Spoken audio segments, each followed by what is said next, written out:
نبی کریم صلی اللہ علیہ وآلہ وسلم نے فرمایا، پل صراط جہنم کے بیچوں بیچ رکھا جائے گا اور میں اپنی امت کے ساتھ اس سے گزرنے والا سب سے پہلا رسول ہوں گا۔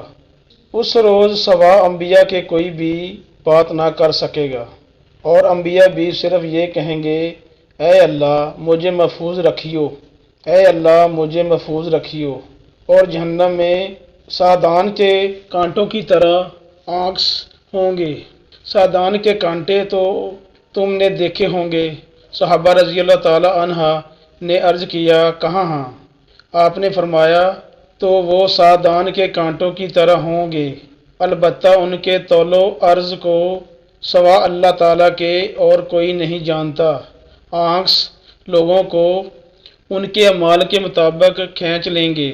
بہت سے لوگ اپنے عمل کی وجہ سے ہلاک ہوں گے، بہت سے ٹکڑے ٹکڑے ہو جائیں گے، پھر ان کی نجات ہوگی۔